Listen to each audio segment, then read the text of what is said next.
Life on Mars is an incredibly overlooked and I think underappreciated LEGO theme. It released all the way back in 2001, so the theme was centered around a group of astronauts, as you can probably guess, going to Mars, and there they encounter the Martians. However, unlike most alien themes, the humans and the Martians actually work together, so that's kind of a wholesome change. The sets are mainly centered around different vehicles for the humans and the Martians, so lots of different spaceships and mechs. For minifigures, the astronauts were pretty much what you would expect, with the classic space helmets, as well as some new molds, and then the Martians were an entirely new mold, very similar to the battle droid actually, but it was a really cool design. So let's go back 25 years, which is crazy, and take a look at LEGO Life on Mars. Now, like a lot of older LEGO themes, we got a bunch of promotional sets and polybags, but let's start with the main sets, beginning with the smallest one. It is the Monojet. It contains 28 pieces and originally retailed for £3 or $4. So it's a classic great small set. The build itself I think looks really good. Well, as good as a £3 set can actually look,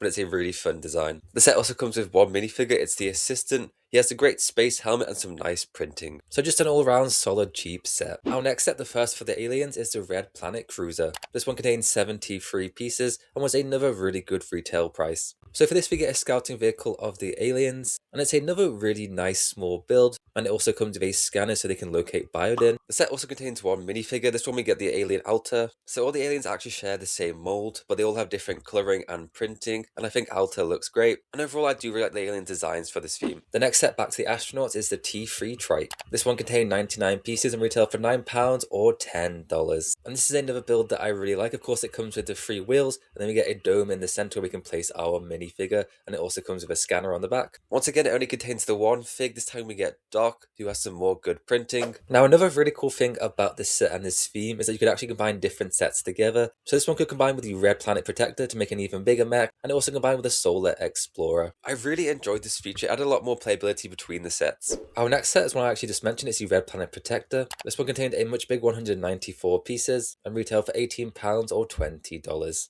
The mech is a good design. At the top we get 2 cannons, a cockpit for the alien. It can even rotate 360 degrees. It has 2 legs, and then a biodym scanner at the back. And it can even transform into a spacecraft. I always love those 2-in-1 features. It adds a lot to the set. We once again only get one minifigure, this time Centauri, who's my favourite one so far. And this set can also be combined with other ones. The next set is actually another mech for the aliens. This one is the Recon Mech RP. And it once again contains 194 pieces and retail for £18 or $20. The build itself I think looks really good. So from the description, this is made for putting out fires, stopping meteorites and collecting samples. So it's a really cool design, and it also has a 2-in-1 feature where it can transform into a spacecraft. Once again, we only get the one minifigure this time, and Torres, who has some more good printing. It also combines with other sets like the Solar Explorer and the Excavation Searcher. And like I said, I really like that play feature. It opens up so much more playability. Afterwards, we have the biggest vehicle set for the astronauts. It's the Solar Explorer. This one contains 242 pieces and retail for £25 or $35. So this design is more of your traditional spacecraft, and I really like the way it looks. And it's actually what the astronauts use to get to Mars in the first place. And it comes with a lot of fun play features. It can transform into a base and a lab.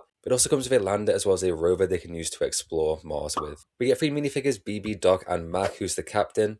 All of them have great printing. I love the helmets from Mac and BB. The set also has a crazy amount of combinations. They can combine with the Trike, the Red Planet Protector, the Recon Mech, as well as the Excavation Searcher. So it's another great set for the theme. Alright, we're now moving on to the final and the biggest 2 sets. Up first is the Excavation Searcher. This contained 471 pieces and retail for £40 or $50. So this is another set for the aliens, and it's actually a 3-in-1 build. At the back we get a base, which can break down boulders into biodyn, and it also combines with the main part of the excavator, which is a big walker-like robot, has a crane at the back, a scanner, some lasers, some places to place your Martians, and it even transforms into a mech, which is pretty cool. And then finally we also get a small flying vehicle. So it has an insane amount of playability. The set can also combine with the air tube hangar, the Solar Explorer, as well as the Recon Mech. It contains 3 minifigures, Canopus, Pollux, and Vega, all of which have some great prints, and they're all exclusive to this set. So it's another fantastic set, and it's packed full of so many great play features. Then finally, the biggest set for the theme was the air tube hangar. It contains 706 pieces and retail for £70 or $90. So this set is actually the alien's main base, and it's a pretty unique build.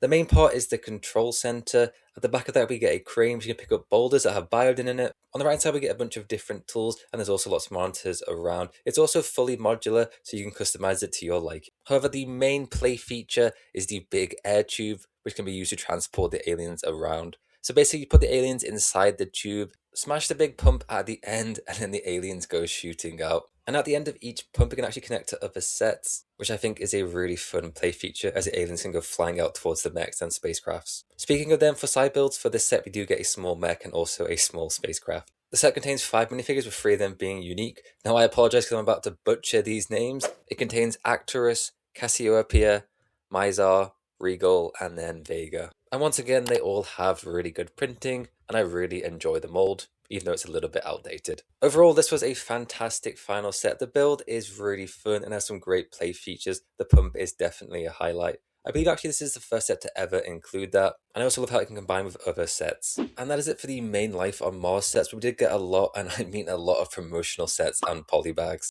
The biggest and my favourite is the Alien Encounter, which had 42 pieces. The set contained 2 minifigures. We got the Assistant and Vega. And I think this actually might be the only set to include both a human and a Martian, which is kind of crazy. It's the main premise behind the theme. They both come with a nice little vehicle. So overall, a really great cheap set. Then we also got the rover, the double hover, the jet scooter, and the worker robot. All of them came with a little build as well as a minifig. And then finally, we also got individual alien packs, which gave us one of the Martians. And it's really cool that LEGO gave away their most valuable minifigures in such a small little promotional set. So these were the perfect promotions. You got a nice little build and a great minifigure for a good price. And that pretty much covers Life on Mars, a really overlooked and underrated space theme. I really enjoyed that it wasn't the Martians fighting the humans, and they actually worked together, although they didn't really come in sets together. We got a lot of nice and varied builds between the humans and the Martians, and I love the playability of them all being able to combine with each other. As well, I thought the minifigures were great, especially the Martians. They all had really cool designs and I liked the mold, but most importantly, let me know, what did you think of Life on Mars? Which one was your favourite set and did you use to collect them? As always, I hope you enjoyed the video. Please remember to leave a like, comment and subscribe.